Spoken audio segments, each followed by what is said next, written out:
Assalamualaikum warahmatullahi wabarakatuh. Bismillah, alhamdulillah, wala hawla wala quwata illa billah. Asyhadu an la ilaha illallah wahdahu la syarika lah. Wa asyhadu anna sayyidana wa nabiyyana Muhammadan abduhu wa rasuluhu alladzi la nabiyya ba'dah. Allahumma salli ala sayyidina Muhammad wa ala ali sayyidina Muhammad, amma ba'du. Para teman-temanku sekalian, para subscriber, para netizen yang budiman, dimanapun Anda berada, kembali lagi kita di channel Gus Hasan Asy-Syarif Official. Mudah-mudahan kita senantiasa berbahagia, damai, aman, tentram, senantiasa mendapatkan keberkahan dalam hidupnya fid dini wa dunya wal akhirah. Dimudahkan segala urusan, dilancarkan rizkinya, dan mudah-mudahan segala hajatnya yang dituangkan dalam doa-doanya dikabulkan oleh Allah Subhanahu wa Ta'ala. Nah, teman-teman, kita akan melihat tanggapan dari Kak Muhammad yang punya channel Arah 9 tentang apa yang disampaikan oleh Habib Mahdi bin Yahya dan juga salah seorang oknum Habib yang mengaku sebagai salah satu cucu daripada Habib Utsman bin Yahya di dalam menanggapi polemik yang terjadi tentang sejarah Mufti Batavia, bahwasanya Habib Utsman bin Yahya ini adalah antek Belanda dan diangkat mufti oleh Belanda. Maka kita saksikan bagaimana videonya Habib Mahdi dan juga salah satu oknum Habib dan tanggapan dari Kak Muhammad Arah 9. Bismillahirrahmanirrahim. Jadi kita sebagai umat Islam tidak pantas menuduh seorang ulama, apalagi ini seorang mufti, ya, seorang mufti yang lebih alim, yang lebih paham daripada Hadratus Syekh Kiai Haji Hasyim Asy'ari. Beliau tidak sembarangan, ya, mengenai fitnahnya, apalagi mufti itu yang angkatnya orang Belanda. Katanya siapa bilang?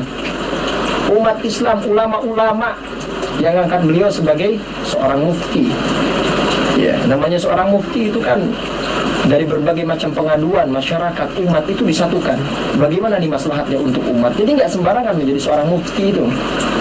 Ya, tidak sembarangan. Rame sekarang, ada disebut hal rame, dibicarain di TikTok. Saya punya kakek hampir dijelek-jelekin, Habib Utsman bin Yahya, dia bilang antek Belanda.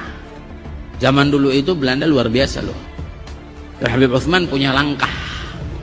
Beliau memang dalam kitabnya Manhajul Istiqamah ada membahas untuk tidak ada pemberontakan. Tapi bacanya yang jelas, jangan cuma pas garis itu aja. Itu di situ disebutkan. Bahkan bukan cuma Habib Utsman, dulu almarhum Kiai Haji Hasyim Asy'ari juga begitu. Bahkan bukan cuma Habib Utsman, dulu almarhum Kiai Haji Hasyim Asy'ari juga begitu. Dulu almarhum Kiai Haji Hasyim Asy'ari juga begitu. Beliau punya langkah. Bukannya Kiai Haji Hasyim Asy'ari mendekatkan dirinya pada Belanda, enggak. Cuman langkahnya dia. Karena apa? Ketika itu Kiai Anwar dipotong, dipenggal, diancol oleh Jepang. Gimana almarhum Kiai Haji Hasyim Asy'ari? Punya langkah, ngelarang pemberontakan. Almarhum Kiai Haji Hasyim Asy'ari punya langkah, ngelarang pemberontakan, ngelarang pemberontakan. Karena tahu apa yang terjadi, orang-orang bisa pada dibunuh-bunuhin.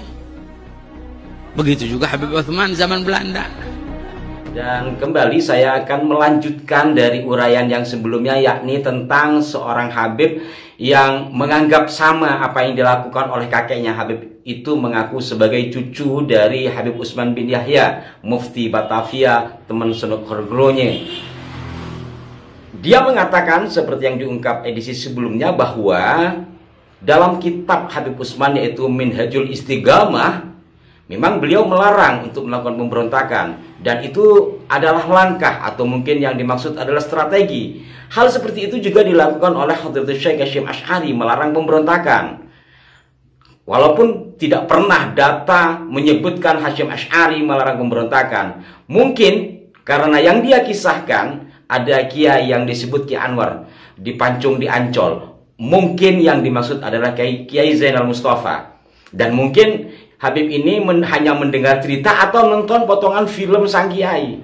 Memang dalam film sang kiai, kurang lebih seingatan saya ya, pada saat itu ada adegan di mana Kiai Zainal Mustafa ini melakukan pergerakan melawan ketidakadilan Jepang, kesewenang-wenangan Jepang. Masanya sudah masa Jepang. Kemudian Kiai Hasyim Asy'ari mengirimkan pesan agar jangan dulu melakukan penyerangan, artinya untuk berstrategi menahan diri, karena pada saat itu sedang terjadi ketegangan yang luar biasa dilakukan oleh Jepang, dan Kiai Hasyim Asy'ari sedang membuat strategi. Jadi bukan melarang pemberontakan, Pak. Itu sebuah strategi, tarik dulu, kan biasa. Jangan dulu melakukan serangan karena kita begini-begini, kan biasa. Jadi bukan melarang pemberontakan. Maka ya itulah sebuah karangan untuk menyamakan seolah-olah sang kakek sama dengan Kiai Hasyim Asy'ari. Nggak bisa, bos. Nggak bisa. Berbeda. Dan tentang kitabnya sudah saya baca kemarin. Nah, setelah saya pikir-pikir, kalau memang benar Habib itu adalah cucu dari Habib Utsman, kok sama-sama ya suka ngarang.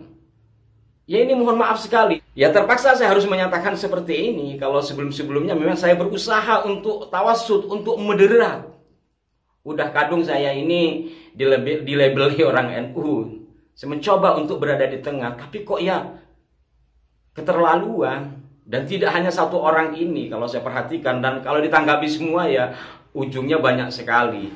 Intinya kembali kepada persoalan ini. Kenapa saya katakan kalau memang benar Habib itu adalah cucu dari Habib Utsman, sama ngarangnya dengan sang kakek. Seperti kitab yang kemarin saya baca. Coba saya baca ulang sekarang. Di mana fakta sejarahnya Habib Utsman menulis seperti ini. Masih dalam perkara keempat tentang gurur pada halaman 23 saya baca. Maka dari karena itu tiada sekali-kali yang buka mulut di dalam perkara perang Sabil oleh berapa banyak ulama yang besar-besar lagi waro dari bangsa Arab yang datang ke tanah Jawa, dan dari banyak pula ulama-ulama dari bangsa Jawa dan Melayu dari zaman dahulu beratus-ratus tahun hingga sekarang. Maka belum pernah satu daripada ulama-ulama tersebut itu membuka mulut mengajarkan orang-orang perang Sabil. Padahal mereka itu terlebih mengerti perkara agama dan terlebih kuat membuat ibadah dan memegang agama daripada orang-orang sekarang. Dari mana kisah ini? Ini kitab ditulis 1890. Padahal sebelum 1890 sudah ada peperangan yang dikobarkan oleh tokoh muslim. Begitulah teman-teman, sama-sama kita telah dengarkan penjelasan dari Kak Muhammad dari channel Arah 9. Nah begitu teman-teman, memang banyak oknum para habaib ini yang suka dan pandai mengarang cerita dan dongeng. Apa tidak malu ya dengan terbuka dan terpublis di media sosial yang bisa didengar dan ditonton orang banyak, di mana di antara orang banyak itu pasti ada pemerhati sejarah atau sejarawan, ada juga para tokoh alim ulama, para kiai, para ustadz, dan para santri. Apa tidak malu mengatakan Hadratus Syekh Kiai Haji Hasyim Asy'ari juga melarang pemberontakan kepada penjajah Belanda dan Jepang? Ada juga yang mengatakan beliau Hadratus Syekh Kiai Haji Hasyim Asy'ari kalah alim dengan Habib Utsman bin Yahya karena bergelar mufti Batavia. Dan yang mengangkat mufti itu para ulama dan umat Islam kala itu, kata dia. Ada juga yang bilang Habib Utsman itu adalah mufti pertama dan terakhir di Nusantara. Karena saat itu belum ada nama Indonesia ya. Maka kita sebut Nusantara gitu. Sejarah mana yang dibaca dan dijadikan referensinya? Masya Allah, sungguh kedustaan yang nyata.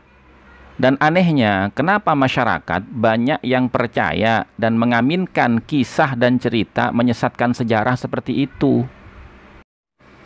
Memang sudah saatnya kita semua masyarakat Indonesia, baik dari kalangan para tokoh alim ulama, para kiai, para tokoh sejarawan Indonesia, para ustadz, para santri, untuk mengadakan seminar atau perkumpulan dalam rangka membedah sejarah bangsa Indonesia dan meluruskan penyesatan sejarah warisan penjajah dan antek-anteknya, agar supaya rakyat Indonesia tidak tertipu dan dibodoh-bodohi oleh oknum-oknum yang tidak bertanggung jawab. Demikian ya teman-temanku sekalian, mari kita bersama-sama berjuang demi mencerdaskan putra-putri bangsa Indonesia agar tetap menjadi bangsa yang bersatu, berwibawa, dan disegani oleh bangsa-bangsa lain di seluruh dunia ini. Wallahu a'lam bissawab. Wabillahi taufiq wal hidayah wal afu minkum. Assalamualaikum warahmatullahi wabarakatuh.